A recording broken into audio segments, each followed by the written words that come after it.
What's going on, guys? Welcome back to the channel. So today we're going to be boosting the hard body. At least we're going to be attempting to at least start to boost it. So I'm thinking this video might be like a part 1, and then I'll keep it, make another video, another part 2 video, because boosting a car kind of takes a while and you have to do a lot of little things, and I kind of want to show a lot of you exactly what I'm doing.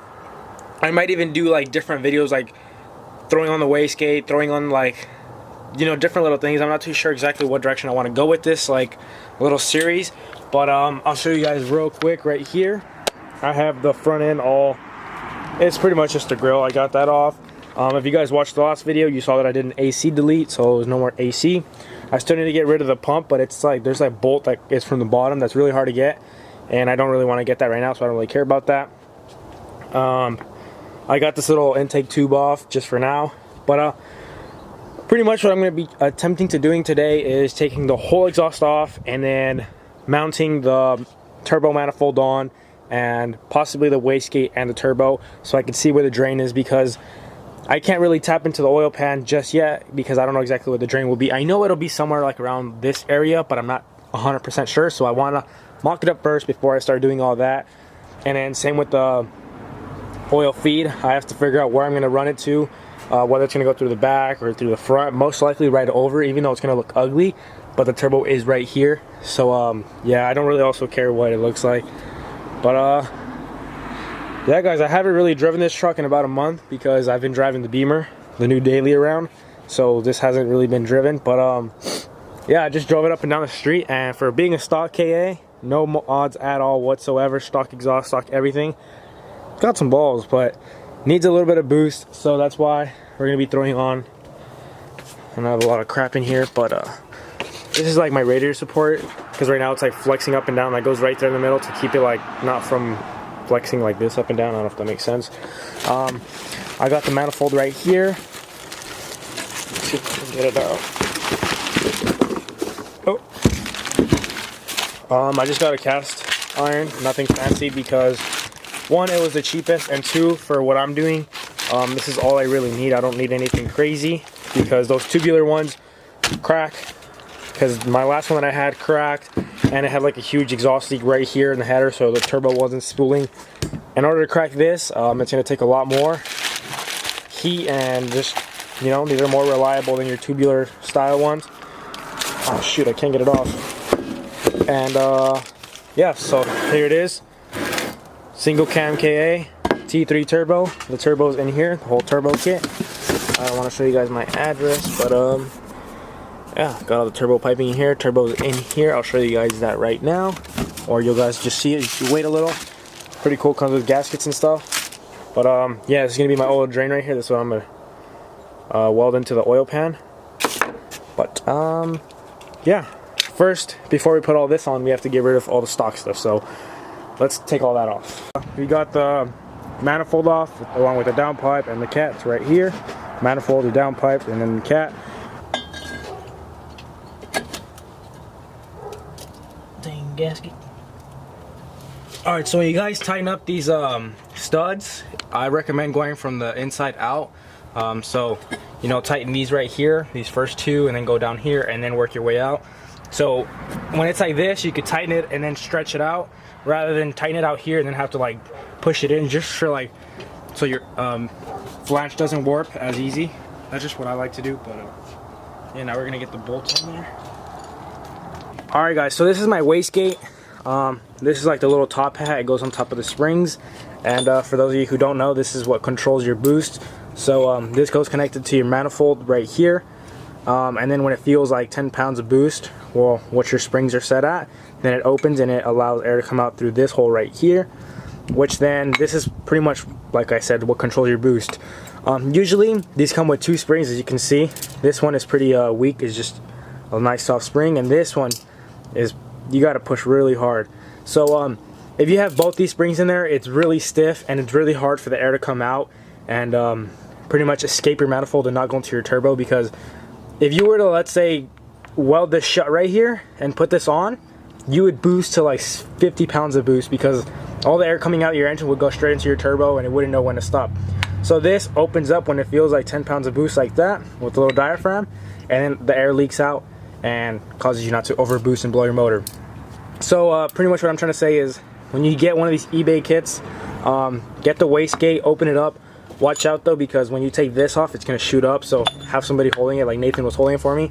But yeah, I'm gonna remove this tight spring just for now, just to see like how much boost I'm hitting on this spring, and if it's not enough, then I'll throw this one back in or switch them. It doesn't really matter, but this is just for now, just to test to see how much, because I don't want to hit like 20 pounds of boost on the first pull down the street. So I'm gonna run the big soft spring, but yeah, now we're just gonna keep this. But yeah, now we just got to put it all back together, push this down, and reassemble and throw it back onto the manifold. Alright guys, so I have the wastegate right here, and the little dump tube is pointing towards the back of the truck, so I don't know how I'm going to route that yet, but it should be pretty easy because there's a lot of space back here. I have the studs on for the turbo. I just got to put the gasket. I'm going to be using, I believe, this gasket. It's the one that came with the actual manifold.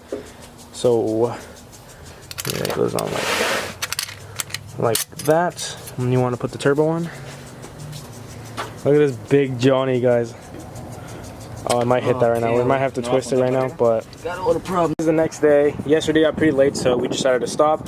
But I have the turbo on here. I got it clocked how I want it. Feeds right here on top. Drain is obviously directly straight under that. So that's pretty much all bolted down and torqued down, ready to go. The cool thing about this turbo is that it's so big that I can drive normal, like drive like under 3,000 RPMs, and I won't be in boost because it's so big. And if I want to be in boost, I just got to rev it like over 4,000. It's good and it's bad. It's good if you don't want to be in boost all the time, but it's bad because if you want to get into boost, you have to rev the thing a lot. And pretty much what you have to do is like, you floor it on Monday and it spools by Tuesday. So that's because it's so big. This isn't meant for this engine. This is a really small engine. So usually you want to run a smaller turbo, but eBay always gives you this size turbo. But yeah, I'm currently working on the oil feed because that's the hardest part. It's not really that hard, but it's the hardest part of, I think, turboing your stock KA. And then the drain's pretty simple, but I have the oil draining right now, so I can take the oil pan off. But right here I have my oil feed. I'll show you guys what's going on. So I took this off of my 240 as a KA when I rebuilt it. This is the old one. I put a new one on there. I don't know what this block is called, but your block goes right here connected to this little doohickey, and then this goes to your filter. And right here they usually have the little sensor, oil pressure sensor that goes right there. So pretty much if you don't have oil pressure or below a certain amount, the little red light turns on in your dash, and pretty much it tells you like turn off your engine or don't run your engine and figure out what's going on. But yeah, that's what this little sensor does. But yeah, it's the same thing from the single cam and the KA, same blocks.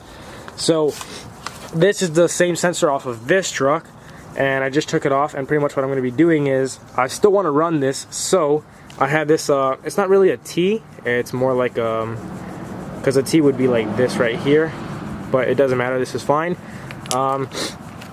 This is going to go into one of these, so that's going to be taken up right here. This is like a double-sided male, so it goes in here, and this is what goes into your actual in here. So that would thread into there. I can't really thread it on, but there you go. I'll just show you guys an example on this thing since I have it out here. So that'll thread onto that, and then you thread this into one of these bad boys right here,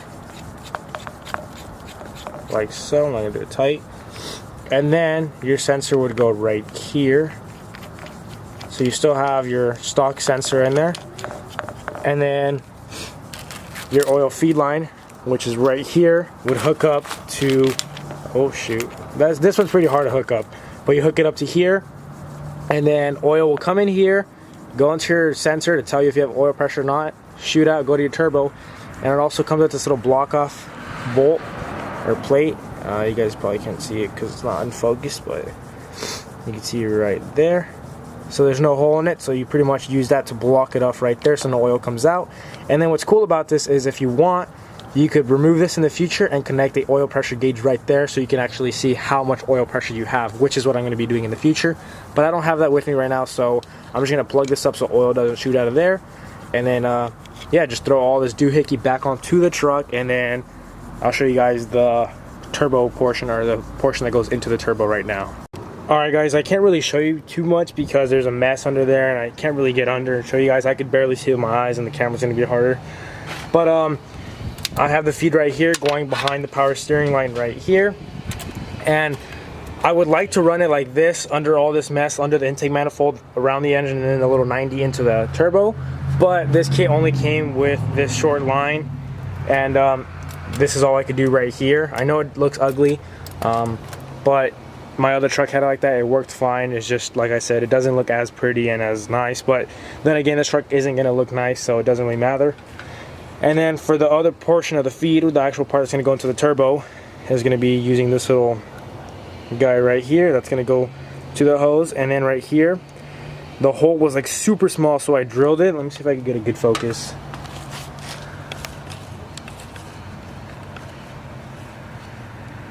As you can see, that hole in the center is how big the actual hole was, and I drilled it out a little bit because it was like super small, like no oil was going to get out of there. And I know there should be a restrictor on here so a bunch of oil doesn't go in there, but that's pretty good. I know my fingers look all gross because of this truck, but yeah, this is pretty restrictive. Essentially, this is like more oil than you should have, but more oil will be better for the turbo because I know eBay turbos usually like to die because they don't get enough oil. But yeah, so I'm gonna put a little gasket right here that comes with the kit. This little green one right here. That's just gonna lay flat on there like that, and then you're gonna put this little doohickey on there like that, and then bolt it up, and then bolt this line up to that, and that's pretty much how you do the feed. Alright guys, so I just finished up doing this AN line right here. Came out pretty good. This is like my first time or second. Came out really good. But yeah, now I just have all this extra length, but the reason it's all extra and I didn't do this side is because I'm going to install it on the bottom of the turbo, and then I'm going to see where I'm going to need to cut it. I think it might be really short. I also got the oil pan off so I can weld my bung into there. But I'm thinking it's going to be like literally like the other AN fittings are going to start like right here. Like it's going to be that short, and then the oil pan's going to be right here. So I'm going to drill it like right here. It has like this little baffle that I'm going to have to cut out. I think I'm going to cut it out, or if not, I'll just weld the bung right under, because I don't want to weld it right on top. But yeah, show you guys, I got the feed all done. It's all nice in right there. And look at that turb ski, that eBay junk. But yeah, and I'm just gonna put a bunch of brake clean in there, get that all ready to weld, and then drill it, and then weld my bung.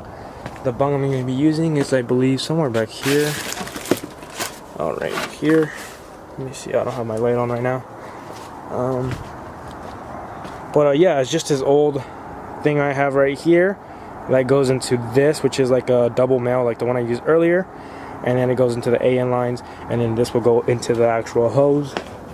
So it's going to look something like this-ish, and then this will be like halfway, or if not, it'll be right there on the oil pan, like that.